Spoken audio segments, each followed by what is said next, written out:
Kalau mereka sudah terlanjur, suruh pulang lagi. Irji'u ila nahdlatil ulama.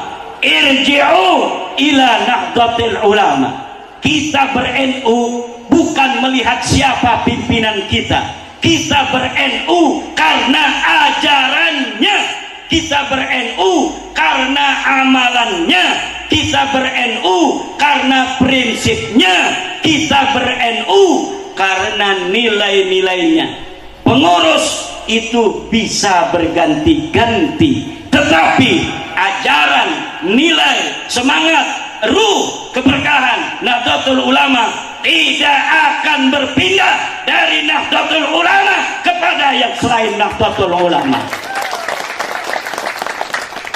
Boleh kita mengkritisi pengurus, tetapi cinta dan hati hanya untuk Nahdlatul Ulama. Kenapa? Karena Nahdlatul Ulama yang telah terbukti memberikan kesetiaan yang tiada tara untuk bangsa Indonesia yang beragam ini, untuk negara kita yang tercinta, negara yang terdiri dari berbagai macam suku bangsa, 700 dengan 1.400 suku bangsa bersatu menjadi bangsa Indonesia. Ini tidak bisa dilakukan oleh leluhur kita. Hayam Wuruk tidak bisa dilakukan oleh leluhur kita.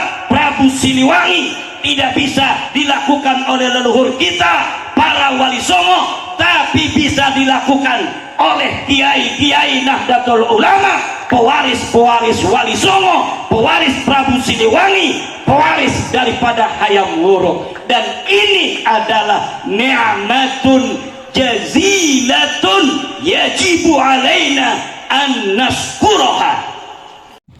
Assalamualaikum warahmatullahi wabarakatuh. Apa kabar teman-teman semua? Semoga baik-baik saja. Pada kesempatan kali ini saya mau berbagi ceramah agama dari Kiai Haji Imaduddin Usman Al-Bantani. Yuk, seperti apa ceramahnya? Langsung saja menuju ke videonya. Let's go. Assalamualaikum warahmatullahi wabarakatuh.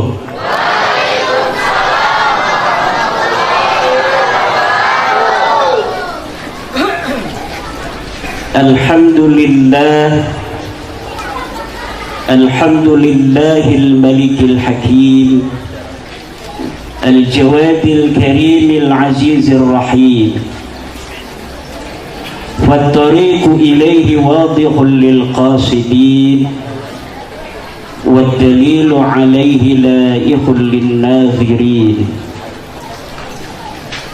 والصلاة والسلام على سيدنا محمد وعلى آله وصحبه أجمعين.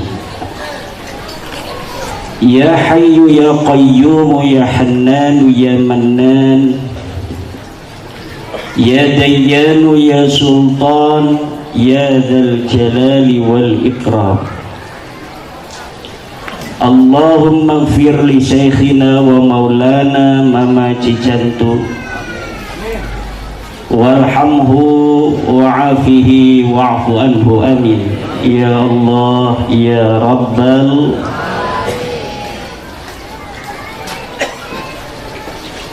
Amma ba'du, maka yang saya hormati keluarga besar Pondok Pesantren Al-Istiqlal Cijantu,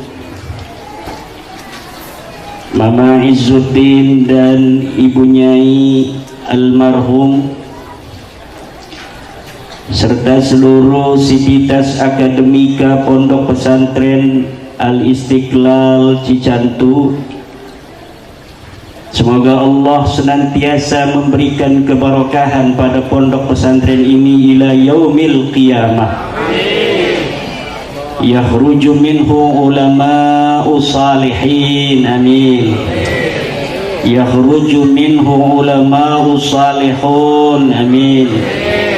Wal awliya'ul arifun. Para kiai undangan yang tidak dapat saya sebutkan namanya satu persatu, para aparatur pemerintah, baik sipil maupun militer yang hadir, dari kepolisian, Polres Cianjur. Semoga senantiasa diberi kekuatan untuk memberi rasa aman pada kita, terutama menjelang pemilu ini. Semoga pemilu berjalan lancar. Pemilu adalah rutinitas pesta rakyat 5 tahunan yang senantiasa akan terus dilaksanakan sepanjang insyaallah NKRI ini ada ila yaumil qiyamah. Para aceng, para gus,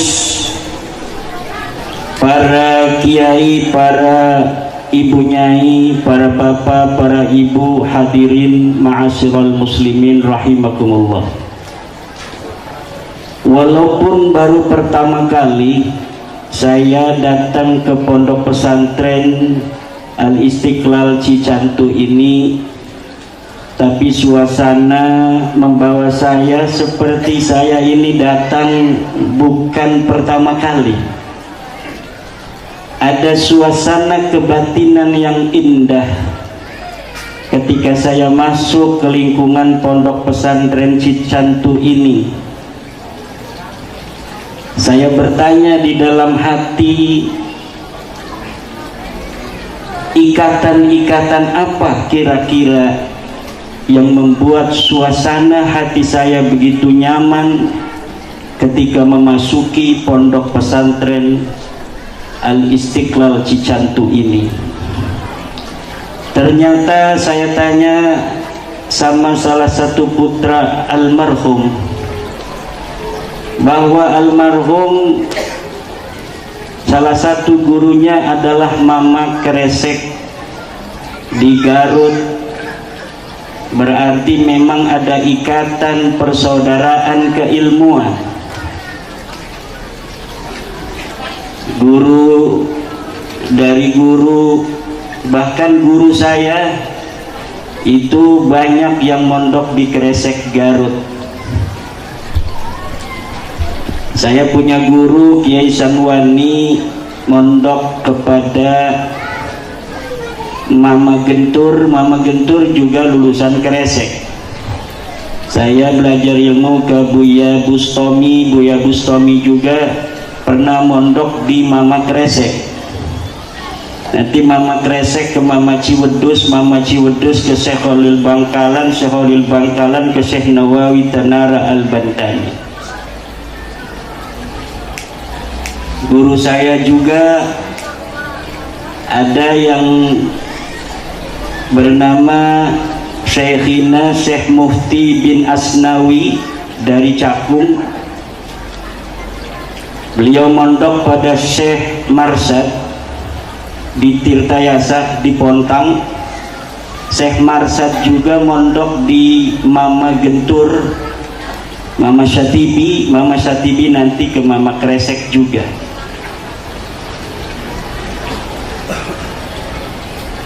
Jadi silsilah ke Syekh Nawawi dan ke Syekh Mama Kresek ini mungkin yang membuat ikatan-ikatan persaudaraan keilmuan ini membuat saya merasa nyaman, merasa indah diundang hadir dalam acara haul Mama Cicantu. Semoga Allah mengampuni segala dosa-dosanya, menambah kemuliaan di sisinya, anak cucunya ila yaumil qiyamah menjadi ulama, pemimpin-pemimpin umat, santri-santrinya yang sudah keluar, yang masih ada, dan insya Allah akan senantiasa ada ila yaumil qiyamah. Dan semuanya insya Allah kita berdoa agar mereka semua menjadi para ulama-ulama amilin, menjadi pemimpin-pemimpin umat yang akan menjaga umat ini, menjaga imannya, menjaga segala macam keislaman yang menyertai keimanannya. Al-isnadu minad-din. laulal isnadu laqala man syaa ma syaa. Sanad itu dari agama. Kalaulah tidak ada sanad, maka siapapun bisa mengatakan apapun. Maka penting ketika kita mau mesantrenkan anak atau mau mesantren, kita harus mengetahui guru kita ini berguru ke siapa. Lalu adakah jujutan perguruannya, jujutan keguruannya kepada baginda Nabi besar Muhammad sallallahu alaihi wasallam. Tanpa adanya sanad, keberkahan ilmu itu dipertanyakan. Agama kita ini agama yang kita warisi dari baginda Nabi besar Muhammad sallallahu alaihi wasallam. Baginda Nabi mewariskannya kepada para sahabat mewariskannya kepada para tabi'in mewariskannya kepada tabi'in, kemudian mewariskan pada muridnya, mewariskan kepada muridnya sampai ke Mama Cicantu, kemudian sampai kepada kita yang hadir pada hari ini. Bukan hanya sanad daripada ilmu, tapi sanad rohani, sanad spirit, sanad suhbah. Karena sanad itu ada 5. Ada as-sanadu bis-sama'i was-suhbah, ada as-sanadu bis-sama'i duna suhbah, ada as-sanadu bil ijazah, ada as-sanadu bil munawalah, ada as-sanadu bil wijadah. As-sanadu bis-sama'i was-suhbah adalah sanad para santri yang dia mondok pada kiai. Dia duduk bersama kiai, mendengarkan pengajian bandungan kiai, kiai membacakan, santri mendengarkan. Terkadang dengan sistem sorogan, di mana santri membaca, kemudian kiai mendengarkan. Kemudian dia pelajari akhlak, pelajari tingkah laku, bagaimana memimpin pesantren, bagaimana kesehariannya, bagaimana caranya berkomunikasi dengan umat, bagaimana caranya sholat berjamaah, bagaimana caranya dia di dalam ketenangan, di dalam mendidik para santri. Itu semua adalah sanad bisima'i was-suhbah. Hanya bisa diambil sanad tertinggi ini oleh para santri. Sanad Rasulullah yang diterima bis-sama'i was-suhbati bil alim huwa as-sanadul ulya. Yang kedua, as-sanadu bis-sima'i duna suhbah. Ini santri-santri pasaran. Dia mukim di satu pesantren, kemudian ketika bulan Ramadan atau bulan-bulan lainnya, pesantren lain mengadakan pasaran satu kitab. Dia datang ke kiai pesantren yang mengadakan pasaran itu, dia tamatkan satu kitab 10 hari, 15 hari, kemudian dia pulang ke pesantren iqomahnya. Ini namanya as-sanadu bis-sama'i duna suhbah. Ini tingkatannya lebih rendah. Ikatan ribaqah antara dia dan guru ada, sanadnya muttasil, tetapi tidak setinggi as-sanadul a'la, yaitu as-sanadu bis-sama'i was-suhbah. Yang ketiga, as-sanadu bil ijazah. Sanad bil ijazah, mondok kagak, pasaran kagak, datang ke kiai minta ijazah kitab. Kiai, saya minta ijazah mau mengaji kitab Sahih Bukhari, ajaztuka. Itu namanya as-sanadu bil ijazah. Tingkat kebarokahannya nomor 3. Yang paling tinggi adalah santri mukim, yang kedua santri pasaran, ketiga santri hoyong ngeunah bae. Eta santri yang minta ijazah kitab-kitab tertentu pada kiai. Saya ini waktu di Mesir 1 bulan, pernah ke Mesir 1 bulan, ini berburu sanad. Saya pergi ke Kairo, saya pergi ke Iskandaria, bertemu dengan para kiai-kiai baik yang di Al-Azhar maupun kiai-kiai yang ada di masjid-masjid itu untuk meminta sanad. Saya bertemu dengan Syekh Muhammad bin Ibrahim bin Abdul Ba'is Al-Kattani musnidud dunya yaumana hadha. Saya bertemu dengan Syekh Hilmi Al-Qadiri Al-Jailani. Saya meminta ijazah kitab Al-Fathur Rabbani karya kakek beliau Syekh Abdul Qadir Al-Jailani. Kepada Syekh Muhammad bin Ibrahim bin Abdul Ba'is Al-Kattani saya meminta sanad-sanad hadis, mulai dari hadis-hadis hadis Al-Jami', Kitabul Kutubul Jawami' seperti kitab Sahih Bukhari, kemudian kitab As-Sunan, ada kitab itu hadis cara menulisnya adalah Al-Musnad, Al-Mustadrak, Al-Mustaraj, Al-Musannaf. Kemudian ada kitab hadis yang dicatat dengan metodologi Al-Atraf, dengan metodologi Al-Ajza, dengan metodologi Al-Ilal. Semua saya minta ijazahnya, ngajinya kagak, hanya untuk nyambungin sanad, nyambungin silsilah dengan Rasulullah Muhammad sallallahu alaihi wasallam. Ini namanya as-sanadu bil ijazah. Ada lagi sanad keempat, itu adalah as-sanadu bil munawalah. Sanad bil munawalah ini lebih enak. Kiai megang kitab, kitabnya karangan dia dikasihin, ajaztukum fi ma sannaftu fi hadzal kitab, atau ajaztukum jami'a musannafati, diberikan kitabnya. Itu namanya as-sanad bil munawalah, nyambung sanadnya.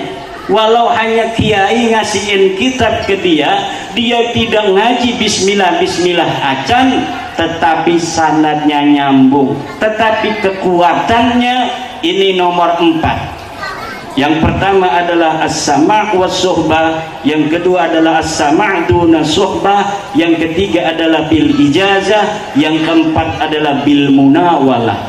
Ada lagi yang terakhir, sanad nyambung tetapi sanadnya bil wijadah, yaitu ketika kita menemukan kitab ulama, kita tidak ngaji ke beliau, ulamanya sudah meninggal dunia lama, tapi kita nemu kitabnya, kemudian di dalam kitabnya menyampaikan suatu masalah, kemudian kita membacanya, menyampaikannya kepada santri.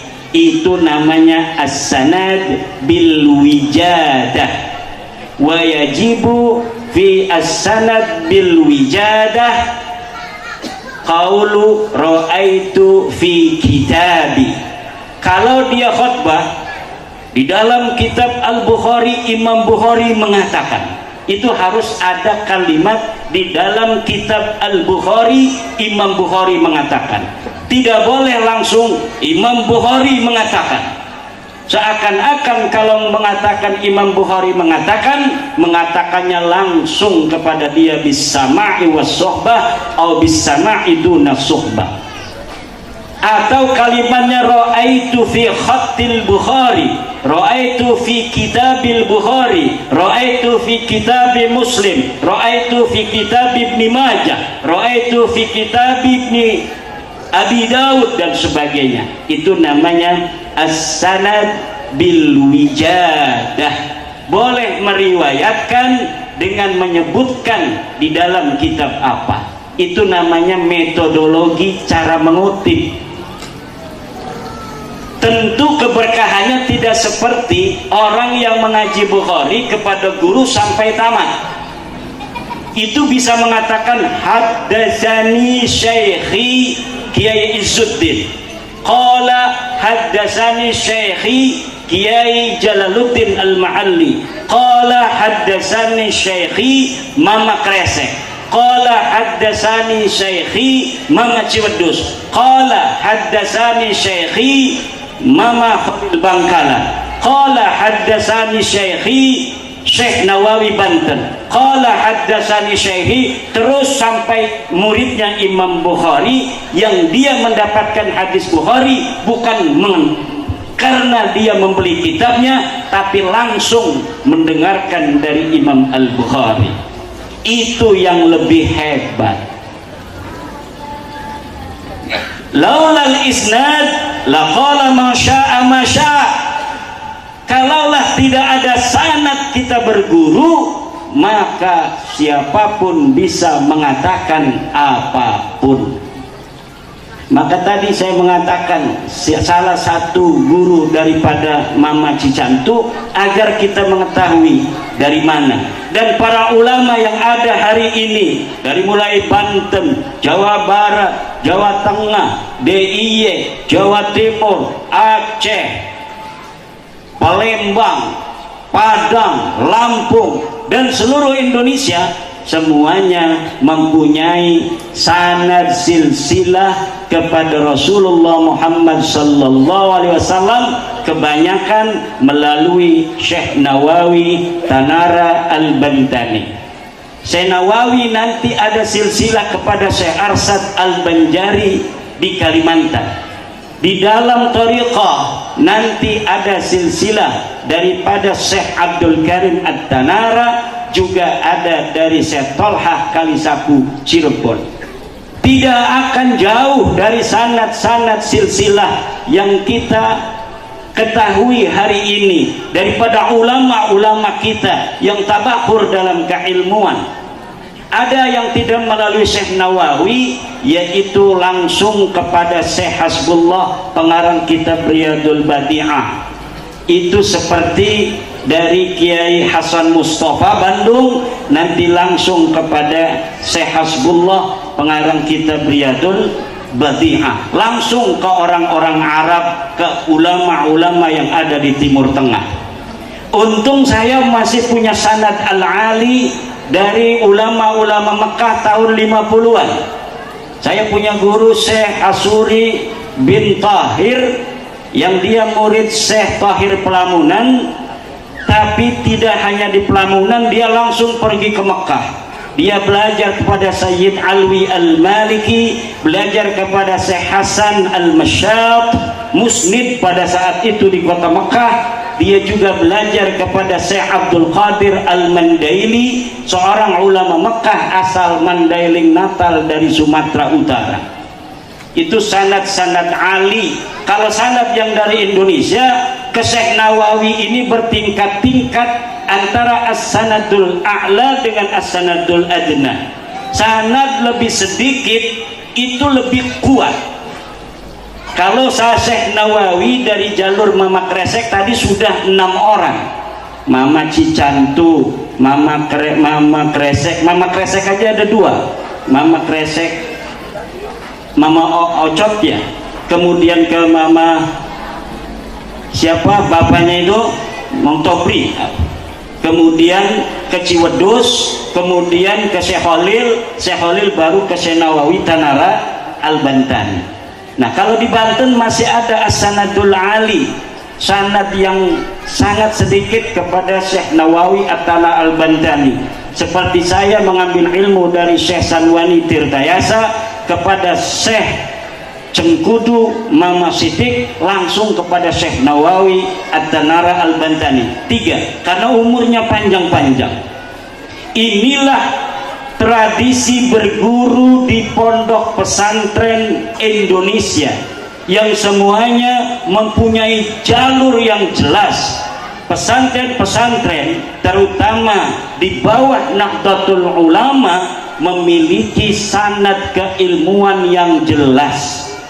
Coba kita lihat hari ini, ada pondok-pondok pesantren yang ujuk-ujuk ada di tengah sawah, langsung jadi besar. pondoknya itu langsung besar, santrinya itu didatangkan dari berbagai daerah banyak juga. Itu ciri-ciri pondok pesantren la ala manhaji nahdlatul ulama, karena pondok pesantren manhaj nahdlatul ulama biasanya adanya di tengah desa. Dia seorang kiai baru mondok, dia itu pulang kemudian ngajar ngaji kepada keluarganya, Fathul Qorib berdua, kemudian tambah tetangga yang lebih jauh, kemudian ketika sudah banyak bikin satu kobong, ketika tambah banyak 2 kobong, tambah banyak lagi nggak ada tempat, rumahnya dibikin pondok di tingkat, dan tata cara penataan pondoknya nggak jelas, ngacak kayak pondok Cicantu begini. Ini ciri-ciri pondok pesantren asli manhaj nahdlatul ulama. Kalau pondok pesantren yang tiba-tiba ada di tengah sawah, itu biasanya punya orang kaya raya, jangan-jangan punya pejabat juga. Pejabat pengen masuk surga, dia bikin pesantren, kiainya dapat ngebon, akhirnya sanadnya ke pejabat itu sanad ilmunya mentok ke pejabat. Biasanya kiai itu bukan hanya ngajar, kiai itu malamnya ngedoain santri. Dia belum bisa tidur kalau belum baca Fatihah untuk santri-santrinya. Kalau pejabat punya pondok pesantren, dia lagi ngitung-ngitung, waduh ini mana urusannya KPK ini. Jadi hati-hati ibu-ibu kalau mesantrenin anak zaman sekarang, lihat siapa kiainya. Ini pondok pesantren besar, kadang-kadang mereknya pondok pesantren Imam Syafi'i, betul nggak? Tapi yang diajarkan bukan tentang ajaran Imam Syafi'i, ajaran kebangsaan yang diturunkan oleh ulama-ulama Wali Songo, yang diturunkan oleh ulama-ulama Nahdlatul Ulama, disepak diganti dengan ajaran-ajaran radikalisme, intoleransi, kemudian doktrin-doktrin kepada santrinya, tidak boleh upacara bendera, tidak boleh mengakui Pancasila. Pancasila dikatakan sebagai sebuah ajaran ideologi togut. Ini yang terjadi. Pemerintah di Banten, saya ketua Rabitah Ma'ahid Islamiyah, ketua pondok pesantren di bawah naungan Nahdlatul Ulama.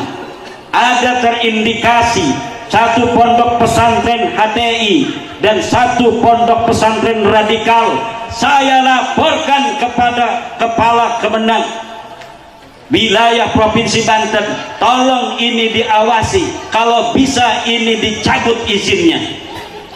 Pak Kiai, belum ada undang-undangnya, ini adalah negara demokrasi, siapapun bisa membuat pondok pesantren. Akhirnya apa? Akhirnya banyak kejadian-kejadian intoleransi keluar dari pondok-pondok pesantren yang tidak jelas demikian itu. Tidak ada pondok pesantren Nahdlatul Ulama yang melahirkan satu teroris pun. Daya. Pondok pesantren Nahdlatul Ulama melahirkan pendekar-pendekar seperti Banser kita hari ini. Mana ya Banser, aya hiji doang ieu. Kumaha eta? Waduh. Aya di pengkerna. Banser Cianjur, ulah unggut kalinduan, ulah gedah keanginan, ulah mundur satencang beas. Bisa bahasa Sunda ya saya, di Cicantu sebabnya ini, karena memang saya juga katanya orang Priangan, silsilahnya ke daerah Sumedangan. Kalau Mama Cicantu orang Cianjur, orang Garut, ini keturunan dari Prabu Siliwangi dan Wali Songo. Dari Prabu Siliwanginya saudara, dari Wali Songonya saudara. Orang Cianjur kebanyakan dari Prabu Siliwangi, dari anaknya Pangeran Munding Wangi. Kita orang-orang Banten dari Nyai Rara Santang. Kalau dari Sumedangnya dari Raja Mantri Taji Malela. Semuanya ujung-ujungnya ke Eyang Prabu Siliwangi. Ini kalau dites DNA semuanya DNA-nya sama, DNA Prabu Siliwangi.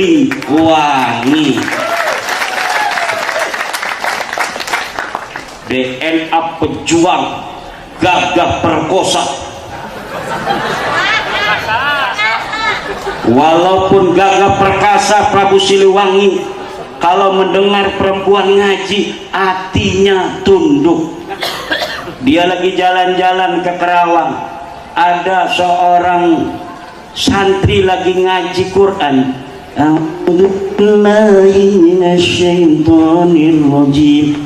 Saheta kata Prabu Siliwangi, Prabu jangan macem-macem, itu santrinya Mama Kuro, Mama Kura, pokoknya aing hayang eta awewe ngarana saha Nyai Subang Larang. Kata Syekh Guru, jangan macem-macem sama santri saya. Gimana Tuan Guru Arab, orang Arab, Mama Guru orang Arab. Kalau kamu mau nikahin santri saya harus masuk Islam.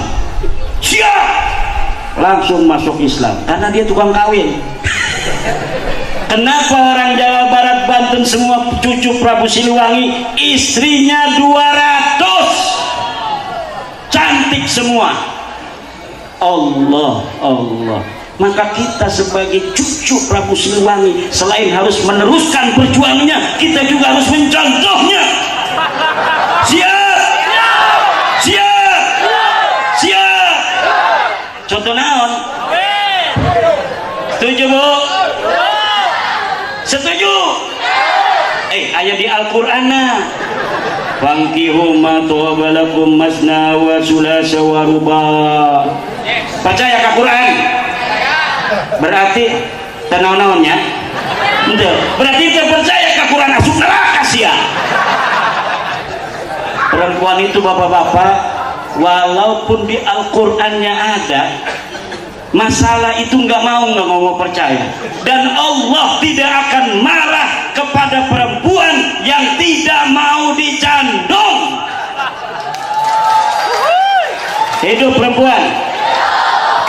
Kalau perempuan baca Quran ada ayat fankihu ma tabalakum, bacanya tadinya keras, pas fankihu ma tabalakum itu dia bacanya bismillah. Allah senyum, nggak bakal marah sama perempuan.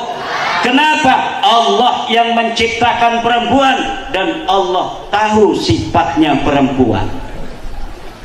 Ketika Allah Subhanahu wa ta'ala membolehkan laki-laki untuk boleh menikah masna wa sulasa wa ruba', berarti Allah tahu kalau sebenarnya walaupun wanita nggak mau, sebenarnya wanita itu kuat dicandung. Setuju? Masih nggak mau aja.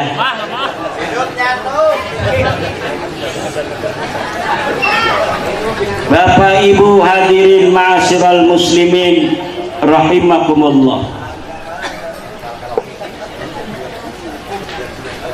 Kita tadi bicara tentang sanad. Bicara tentang sanad adalah bicara tentang ajaran. Ajaran yang berkelanjutan yang dimiliki oleh hasanah Islam dari Nabi Muhammad sampai ke kita hari ini. Dan apabila ajaran itu sahih, maka ajarannya adalah sesuai dengan ajaran Nabi besar Muhammad. Bagaimana sekarang ada ajaran-ajaran yang tidak sesuai dengan ajaran mainstream, Bagaimana ada ajaran-ajaran di Indonesia pula yang tidak sesuai dengan ajaran mayoritas Nahdlatul Ulama. Nabi Muhammad mengatakan, alaikum bisawadil a'zam, alaikum bisawadil a'zam, kalian harus berada di kelompok yang paling banyak. Kenapa? Kelompok yang paling banyak yadullu ala ridallahi subhanahu wa ta'ala, yadullu ala al-haqqil mubin, menunjukkan kebenaran yang sesungguhnya itu adalah di dalam apa yang diambil oleh mayoritas ulama. Dan hari ini mayoritas ulama-ulama kita dari Aceh sampai Papua adalah ala manhaji ahli sunnah wal jamaah yang dibawa oleh Wali Songo, yang diwarisi oleh para ulama yang hari ini membentuk Nahdlatul Ulama. Maka selamanya para santri-santri, para kiai-kiai pesantren, alaikum binahdlatil ulama, alaikum binahdlatil ulama, alaikum binahdlatil ulama. Jangan geser kakimu satu jengkal pun dari Nahdlatul Ulama. Taslam.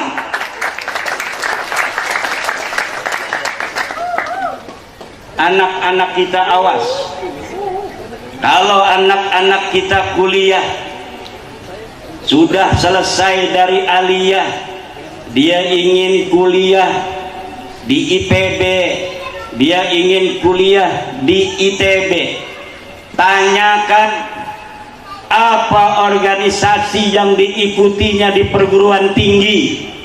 Jangan sampai anak-anak kita yang kita didik sejak kecil di hadapan para kiai, di hadapan para ulama yang menjaga ajaran-ajaran keislaman yang rahmatan lil alamin, ajaran-ajaran keislaman yang bersinergi dengan kebangsaan, kemudian kita biarkan anak-anak kita untuk bergabung dengan mereka-mereka yang mengajarkan bagaimana mereka mencaci ulama-ulama kita, bagaimana mereka mencaci ijtihad ulama kita dalam kebangsaan, dan mengatakan bahwa negara Indonesia ini negara yang tidak sesuai dengan ajaran Islam. Siapa saja yang mengakui NKRI ini adalah orang-orang yang sesat, orang-orang yang melawan ajaran Allah. Ini ajaran sudah di luar ajaran warisan ulama-ulama kita. Kalau mereka sudah terlanjur, suruh pulang lagi. Irji'u ila nahdlatil ulama, irji'u ila nahdlatil ulama. Kita ber-NU bukan melihat siapa pimpinan kita. Kita ber-NU karena ajarannya, kita ber-NU karena amalannya, kita ber-NU karena prinsipnya, kita ber-NU karena nilai-nilainya. Pengurus itu bisa berganti-ganti, tetapi ajaran, nilai, semangat, ruh, keberkahan Nahdlatul Ulama tidak akan berpindah dari Nahdlatul Ulama kepada yang selain Nahdlatul Ulama. Boleh kita mengkritisi pengurus, tetapi cinta dan hati hanya untuk Nahdlatul Ulama. Kenapa? Karena Nahdlatul Ulama yang telah terbukti memberikan kesetiaan yang tiada tara untuk bangsa Indonesia yang beragam ini, untuk negara kita yang tercinta, negara yang terdiri dari berbagai macam suku bangsa, 700 dengan 1.400 suku bangsa bersatu menjadi bangsa Indonesia. ini tidak bisa dilakukan oleh leluhur kita. Hayam Wuruk tidak bisa dilakukan oleh leluhur kita. Prabu Siliwangi tidak bisa dilakukan oleh leluhur kita para wali songo, tapi bisa dilakukan oleh kiai-kiai Nahdlatul Ulama, pewaris-pewaris wali songo, pewaris Prabu Siliwangi, pewaris daripada Hayam Wuruk. Dan ini adalah ni'matun jazilatun yajibu alaina an nashkuraha. Tepuk tangan. Ini perempuan-perempuan ngeliatin aja, enggak tepuk-tepuk tangan. Ngapain tepuk tangan, penceramah ngomongnya nyandung aja begitu. Banyak saudara-saudara yang masih penasaran dengan negara kesatuan Republik Indonesia ini. Orang yang belajar sejarah akan sekuat tenaga mempertahankan Indonesia ini. Sebelum ada Indonesia ini, kita ini negaranya bermacam-macam. Dari Pulau Jawa aja, mulai Banten, negara Banten. Kemudian di Cianjur ada negara Cikundul. Kemudian di Garut ada Segala Herang. Di Ciamis ada Galuh. Di Sumedang ada Sumedang Larang. Di Telaga ada Majalengka, kebalik. Di Majalengka ada Talaga, ada Cirebon. Kemudian di Jawa ada Mataram. Ada kadipaten-kadipaten yang kadang-kala terus berperang. Kadang-kadang saudara dengan saudara berperang. Dulu Sumedang dengan Banten saudara pernah berperang. Garut, Cianjur pernah juga berperang dengan Banten. Ini gara-gara apa masih saudara berperang? Karena negaranya beda. Cirebon dengan Banten saudara sepupu, perang. Banten. Wah, lagi ngomong Banten ya. Ngomong Banten kualat aja. Cirebon Banten pernah perang. Banten Mataram pernah perang. Dan kita sebagai pewaris daripada leluhur-leluhur kita tidak mau lagi kita kembali ke masa-masa di mana kita sesama saudara mau berperang hanya untuk kedudukan, hanya untuk menjadi bupati, hanya untuk menjadi raja. Hari ini Indonesia kita hidup tenang, tentram, aman dan bahagia. Kita tidak boleh lagi hidup di zaman di mana tidak ada Indonesia. Orang yang mau belajar sejarah akan menginginkan merah putih tetap berkibar anak cucunya sampai hari kiamat. Orang yang belajar kepada sejarah masa lalu, maka dia ingin Pancasila Garuda itu akan senantiasa ada di tembok rumahnya ila yaumil qiyamah. Dan dengan Indonesia bersatu dari Sabang sampai Merauke, 270 juta lebih penduduk Indonesia, kita tidak mudah dikalahkan hari ini. Kita menjadi negara yang diperhitungkan dunia, ibu-ibu. Nomor 5 terbesar negara di dunia, Indonesia. Negara yang paling kaya sumber daya alamnya, Indonesia. Yang paling ganteng-ganteng lelakinya, Indonesia. Cek aing. Yang paling cantik-cantik wanitanya, Indonesia. Yang paling banyak padinya, Indonesia. Walaupun Indonesia tidak beli beras dari luar negeri, hanya kita mengandalkan tanah Indonesia. Penduduk Indonesia yang 270 juta ini bisa dikasih makan oleh tanah Indonesia ini. air sungai yang mengalir jauh, Cianjur. Cianjur itu airnya, artinya air sungai yang mengalir jauh.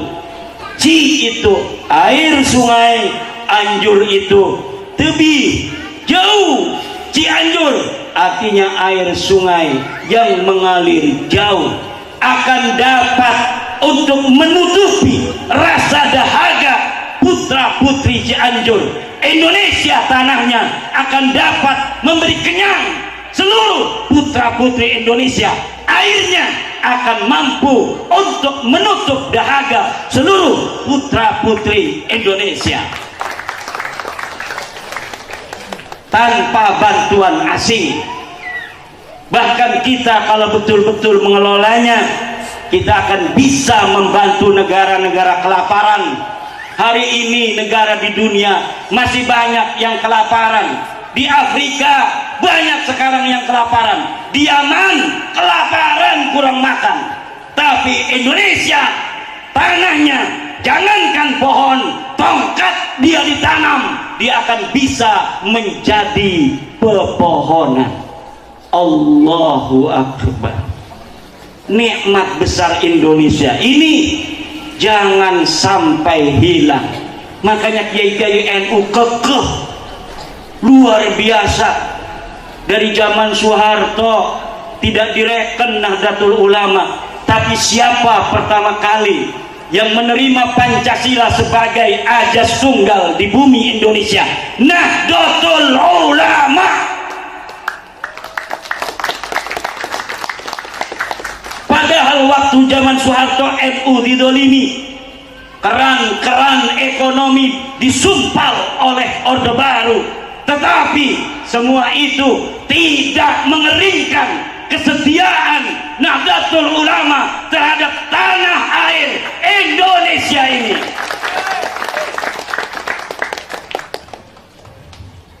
Yang lain sudah berpikir bagaimana caranya kita bikin negara Islam. Negara Islam eta anu paling ngerti eta kiai-kiai NU. Bener tak? Yang paling ngerti dengan Islam dan fikih Islam, usul fikih Islam adalah ulama-ulama pesantren, Mama Cicantu, Mama Kresek, Mama Ciharasas, Mama Gudang, Mama Wardoy, Mama Syatibi Gentur, Mama Sempur, Mama Hasan Mustafa. Eta anu paling ngerti ke hukum Islam, tetapi semuanya tidak ada yang bicara tentang bagaimana kita membentuk negara atas dasar Islam. Kenapa? Bentuk negara bagi Nahdlatul Ulama adalah wasilah. Ad-daulatu wasilatun la ghayatun. Negara hanyalah wasilah, bukanlah goyah. Yang wajib itu adalah membentuk pemimpin agar ada yang ngurus untuk urusan kita yang tidak bisa diurus oleh kita. Kita orang sibuk, kita tani, kita dagang, kita ngaji. Orang paling sibuk-sibuknya di dunia itu santri. Enggak ngaji dia masak, enggak masak tasbih dikir. Giliran tong-tong dia tidur. kekenyangan makan. Untuk mengurus urusan kita santri yang tukang ngaji, kita petani yang selalu di sawah, kita pedagang yang selalu di pasar, siapa? Orang-orang yang tidak punya pekerjaan. Dia bukan petani, dia bukan pedagang, dia bukan santri. Siapa? Pengangguran. Nah, ini yang jadiin kepala desa, ini yang jadiin camat, yang jadi polisi, maaf Pak polisi. Ini yang dijadiin bupati, ini yang dijadiin jaksa.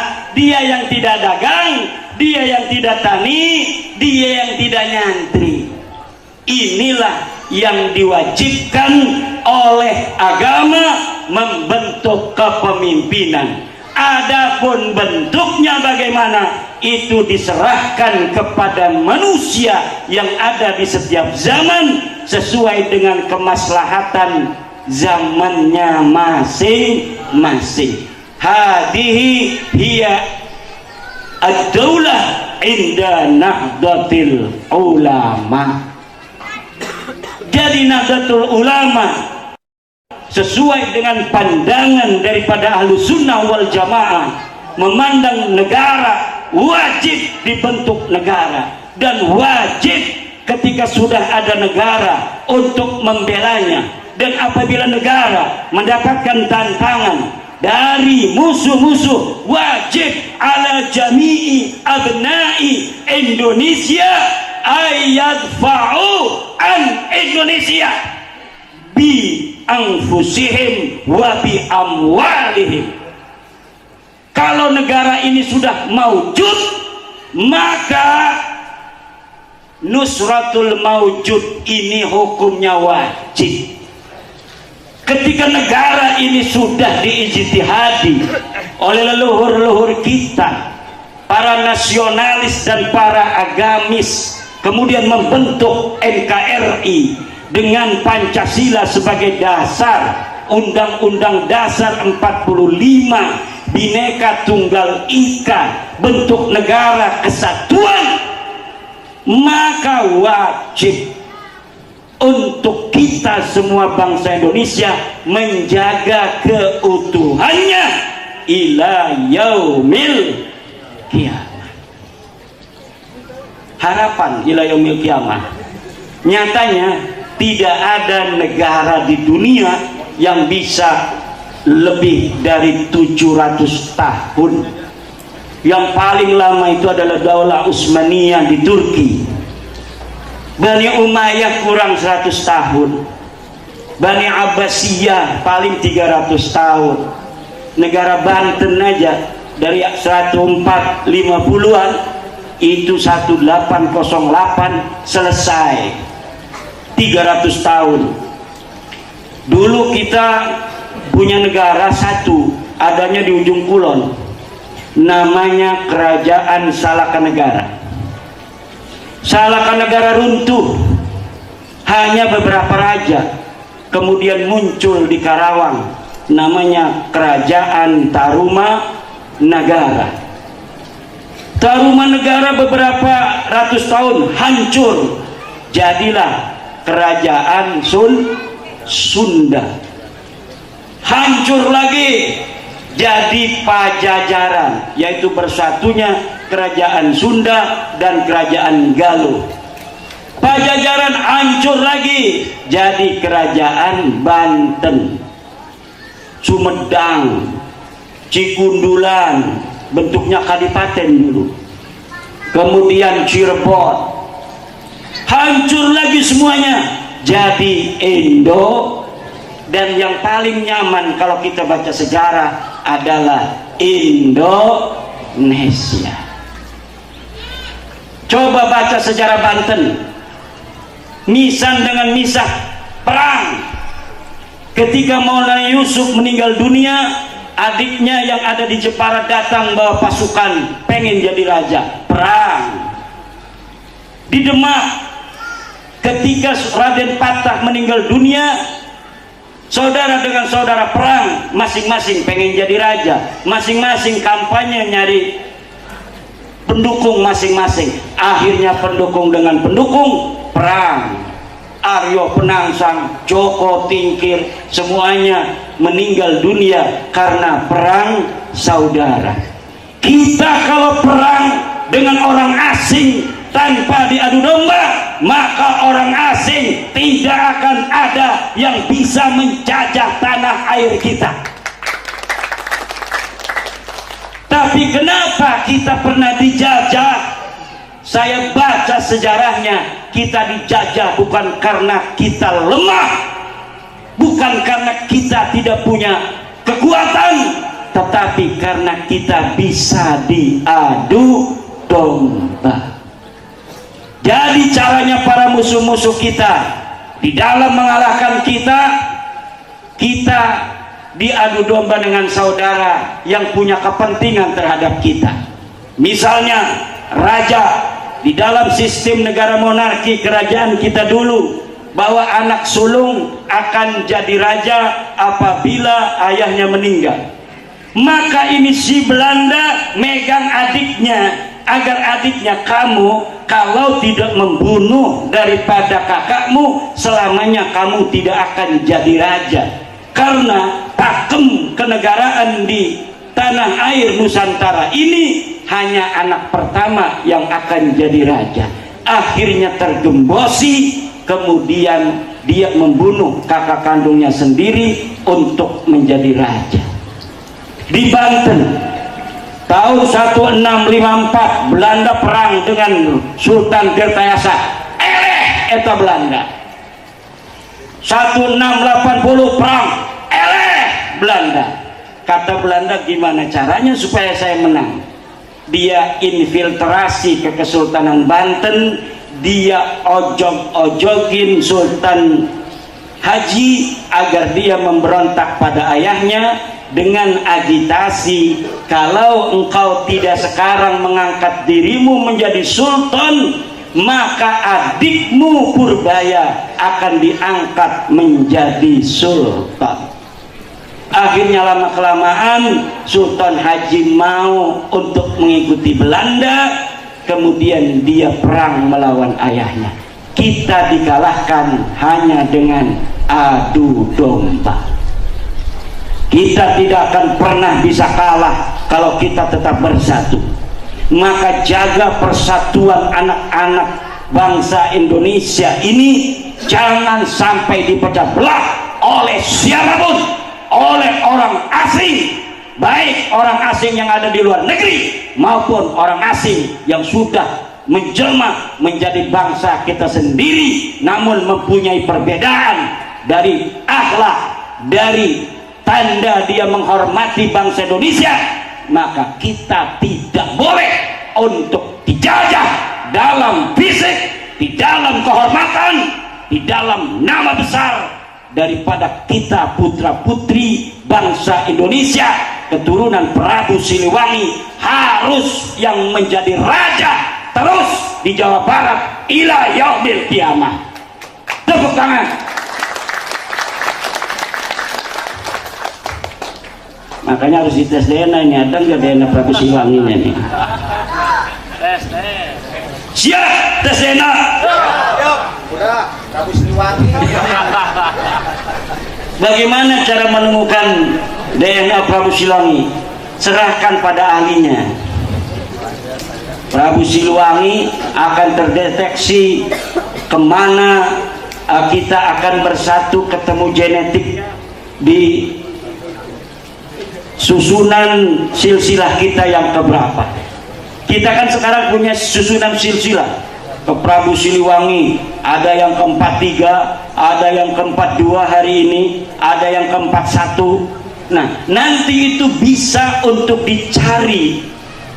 Ketika sudah ada 10 orang saja yang tes DNA dari orang-orang yang mempunyai silsilah ke Prabu Siliwangi, untuk dicari titik temu berapa tahun antara kita hari ini 2024 dengan kehidupan Prabu Siliwangi yang ada di abad 14. Itu nanti akan ketahuan.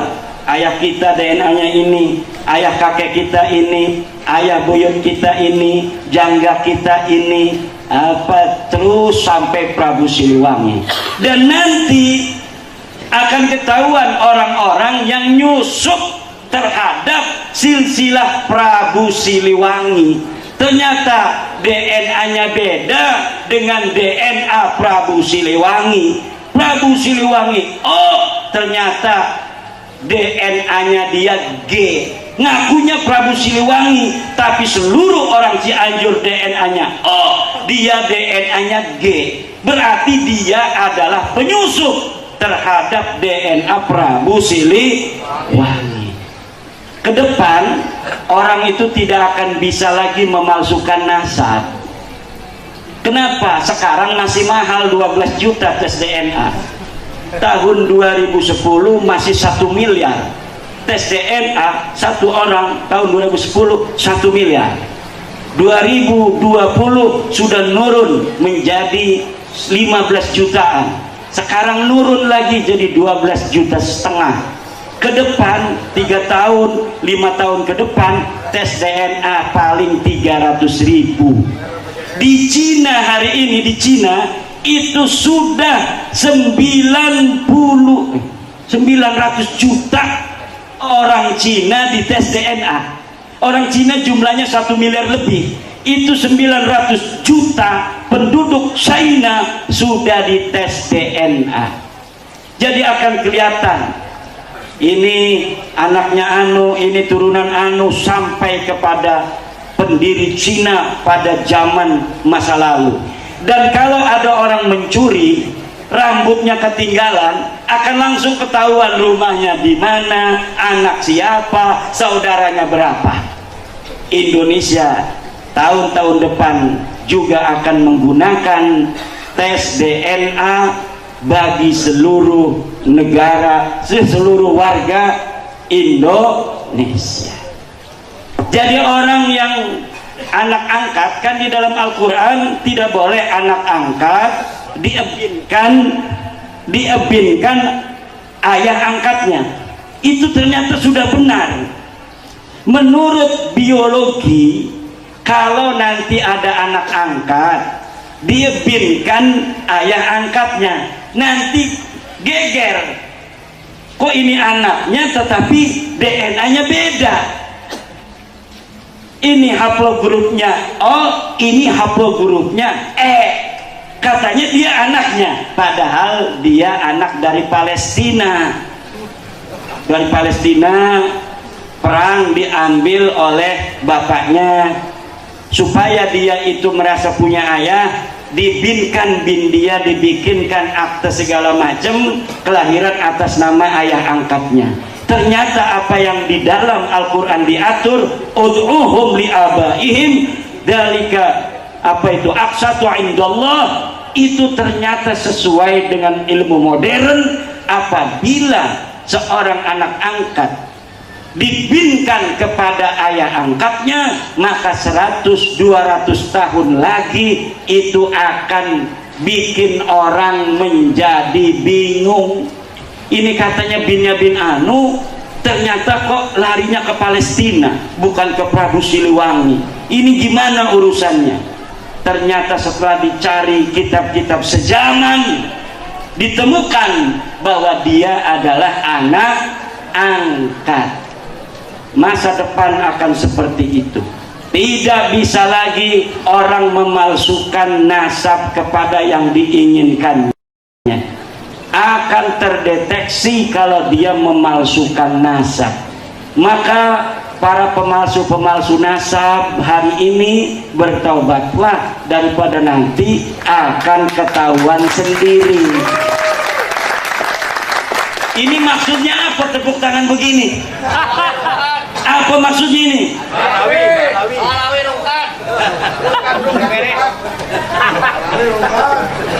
Ini kita mau pemilu, harus jaga kondusivitas. Siap. NKRI harga mati. NKRI. NKRI. NKRI. Presiden siapa saja? Betul? Coba jawab bareng-bareng. Presiden NKRI Eta mancing-mancing, saya nggak kekancing. Berapa hari lagi pemilu? Kita selesaikan pemilu Indonesia ini. Kata polisi-polisi yang ketemu saya, ini kayak nggak ada kerjaan ini, katanya polisi-polisi. Aman tentrem pemilu hari ini, tidak seperti pemilu 2019. Pemilu 2019, waduh, luar biasa, hoak di mana-mana, antara mertua dan menantu.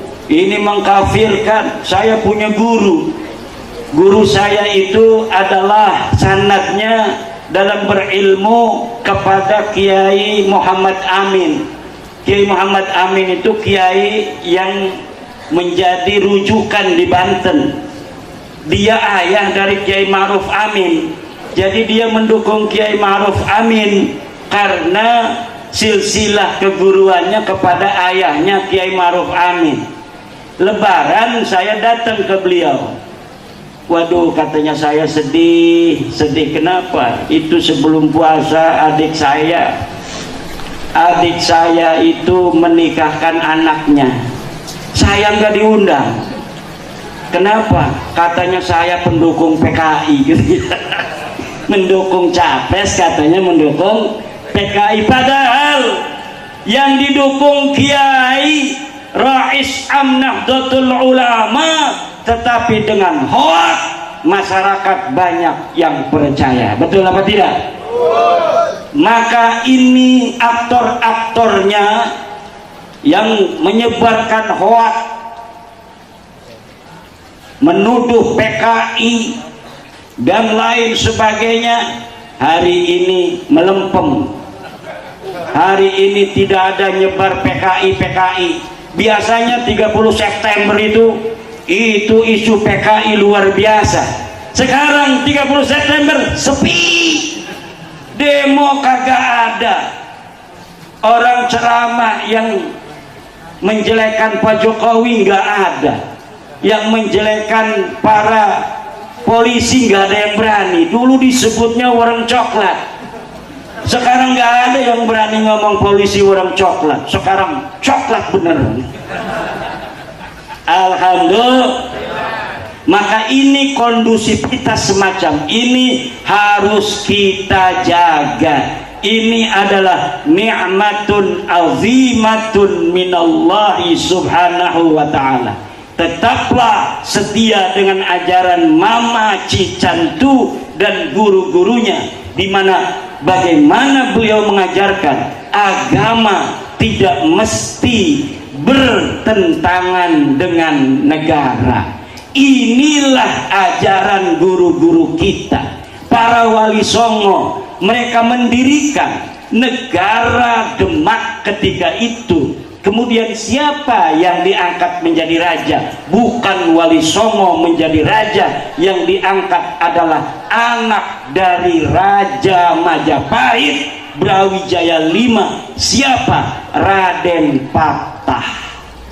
Wali Songo hanya mendirikan, yang dijadikan raja tetap orang asli Jawa, namanya Raden Patah, putra Brawijaya V, Raja Majapahit terakhir.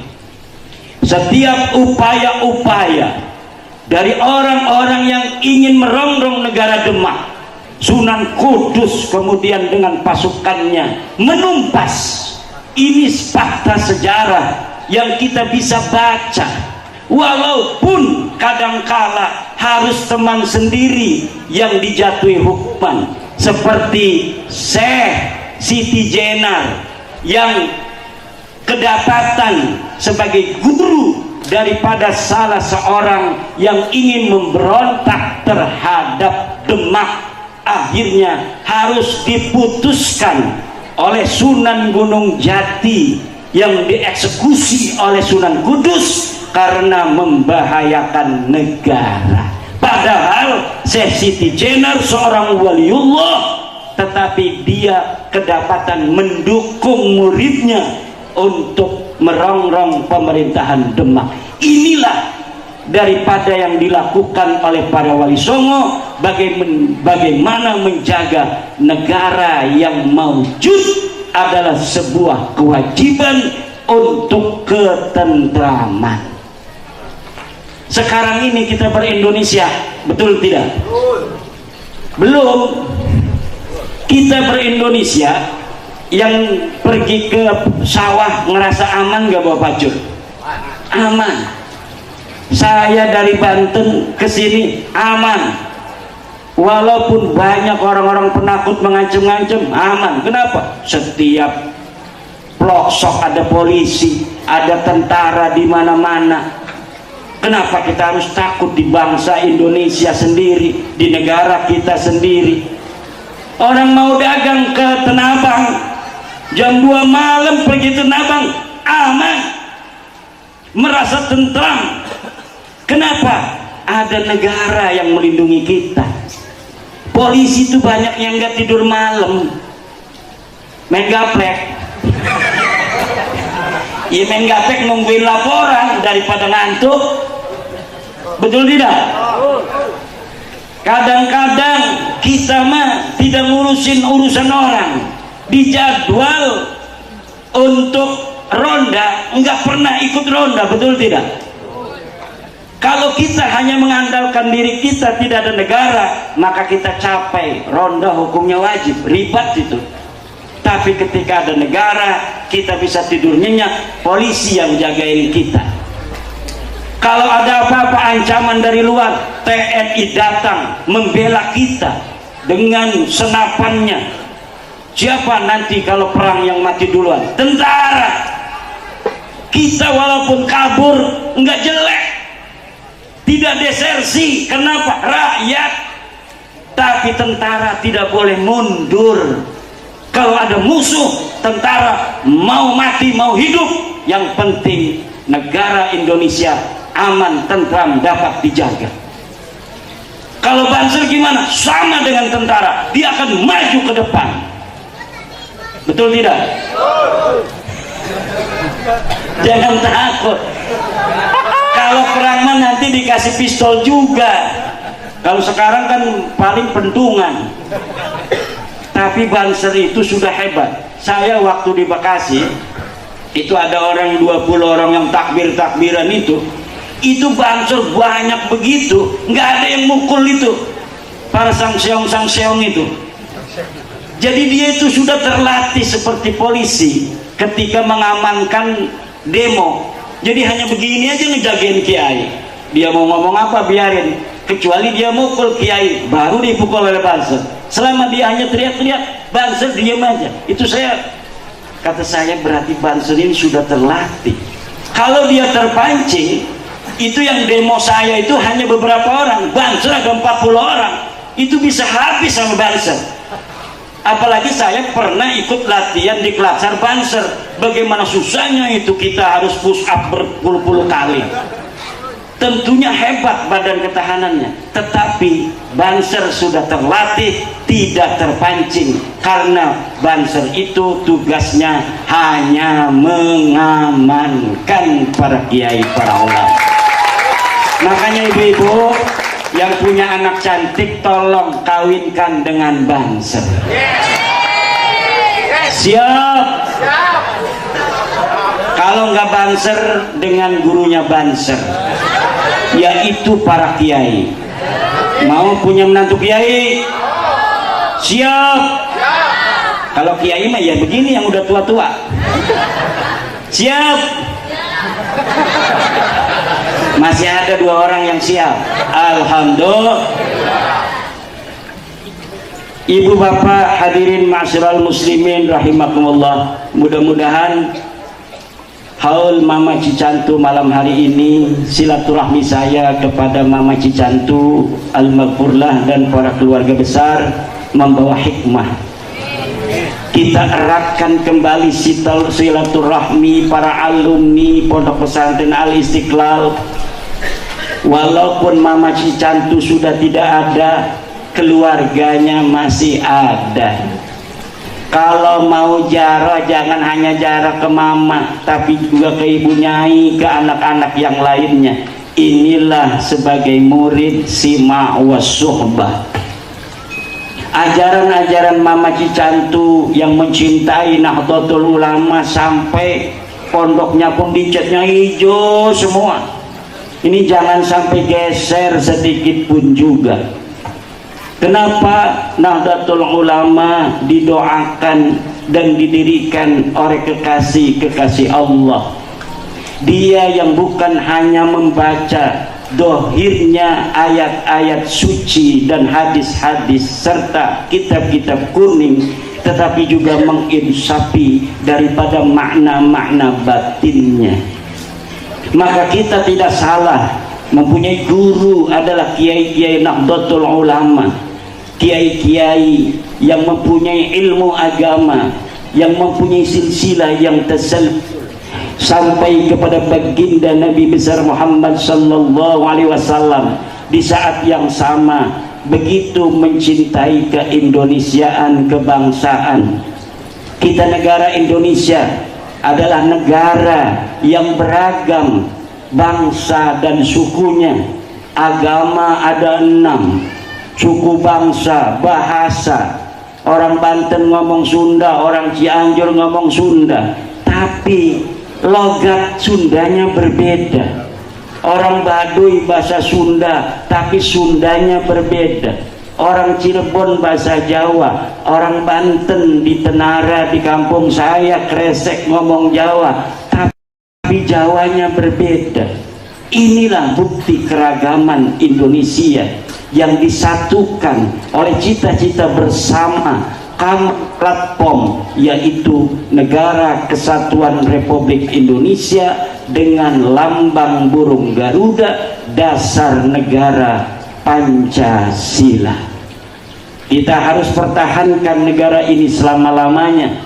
Kita harus doktrin, kita harus transfer semangat kebangsaan kepada anak-anak kita, kepada murid-murid kita, kepada santri-santri kita, untuk senantiasa menjaga bangsa dan negara Indonesia ini agar aman, tentram, damai selama-lamanya.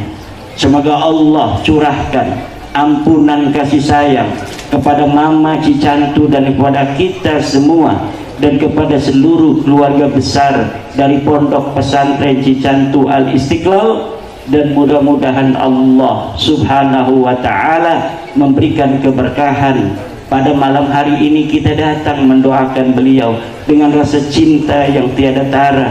Mudah-mudahan kita mendapat keberkahan dari kesalihan beliau, dari keikhlasan beliau ketika mendidik para santri-santrinya. Wallahu huwal muwaffiq ila aqwamit thoriqin. Wassalamualaikum warahmatullahi wabarakatuh.